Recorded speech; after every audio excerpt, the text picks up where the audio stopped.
আমি এই মহান সংসদে দাবি করব তারা বাংলাদেশে রাজনীতি করতে পারবে না, তাদের রাজনীতিও ফ্যাসিস্টদের মতো নিষিদ্ধ করা হোক।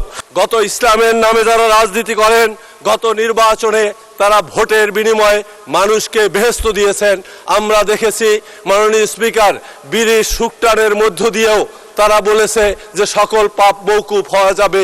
এই বাজেটে এই বাংলাদেশের ইতিহাসে প্রথম ইমাম মুয়াজ্জিনদের জন্য বাজেট রাখা হয়েছে, যেটা ইতিপূর্বে কখনোই রাখা হয়নি। গত 17 বছর আমরা দেখেছি এদেশের ইমাম সমাজকে কিভাবে জঙ্গি নাটক সাজিয়ে খুন করা হয়েছে। আমরা দেখেছি সেই শাপলা চত্বরে আমাদের মাদ্রাসার ছাত্রদের বিনা অপরাধে রাতে লাইট বন্ধ করে কিভাবে নির্যাতন এবং কিভাবে তাদেরকে নির্বিচারে হত্যা করা হয়েছিল। মাননীয় স্পিকার, আমরা এই বাজেটের দিকে যদি তাকাই তাহলে আমরা বুঝব এই বাজেট যেভাবে সকল মানুষের জন্য কাজ করছে, ঠিক একইভাবে বাংলাদেশের ইসলাম প্রিয় মানুষের, যদি আমরা ইসলাম যারা নিয়ে চর্চা করে তারা কওমি মাদ্রাসা, এই বাজেটে কওমি মাদ্রাসার জন্য আলাদা কোনো বাজেট রাখা হয়নি। আমি মাননীয় অর্থমন্ত্রীর কাছে অনুরোধ করব কওমি মাদ্রাসার জন্য বাজেট রাখতে হবে। মাননীয় স্পিকার, এর সাথে সাথে আমি কয়েকদিন আগে আমাদের মাননীয় স্বরাষ্ট্রমন্ত্রী এ গ্রেড ক্লিংকারের কনফিডেন্স সিমেন্ট, বাংলাদেশের হৃদয় জুড়ে। মাননীয় সদস্য 1 মিনিট দেওয়া হলো, 1 মিনিটে শেষ করেন। 2 মিনিট। আচ্ছা মাননীয় স্পিকার, আপনি জানেন আমাদের স্বরাষ্ট্রমন্ত্রী বলেছিলেন নামের পরে ধর্ম থাকলেই যেভাবে ইসলাম নাম হলেই যেভাবে ইসলাম ধর্মের সে স্বত্বাধিকারী হয় না, ঠিক একইভাবে যে ব্যাংক নামের মধ্যে ইসলাম রেখেছে তারাই ইসলামের সকল ধারক বাহক নয়।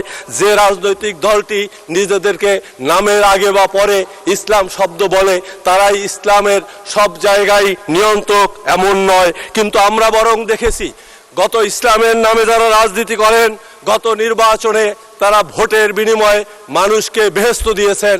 আমরা দেখেছি মাননীয় স্পিকার বিড়ির সুকটানের মধ্য দিয়েও তারা বলেছে যে সকল পাপ মওকুফ হওয়া যাবে। এভাবে একের পর এক বিতর্কিত সিদ্ধান্ত নিয়ে যারা এই ইসলামের নামে রাজনীতি করছে, এই দলটি 1971 সালে এদেশের স্বাধীনতার বিরুদ্ধে ছিল, যে দলটি বাংলাদেশের সৃষ্টির বিরুদ্ধে ছিল। আমি এই মহান সংসদে দাবি করব তারা বাংলাদেশে রাজনীতি করতে পারবে না, তাদের রাজনীতিও ফ্যাসিস্টদের মতো নিষিদ্ধ করা হোক। মাননীয় স্পিকার, আমি আমার এলাকার জন্য দুই একটি কথা বলবো। আমার এলাকায় এর আগেও আমি বলেছিলাম একটি থানা সদর মেডিকেল হাসপাতাল নাই।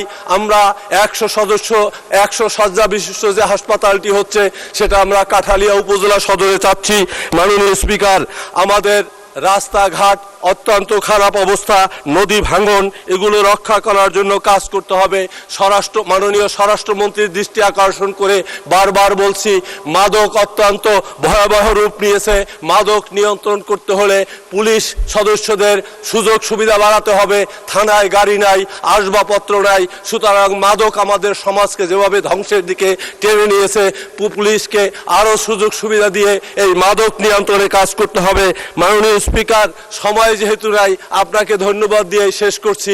আবার যখন সময় পাবো এলাকার মানুষের পক্ষে কথা বলবো। ধন্যবাদ।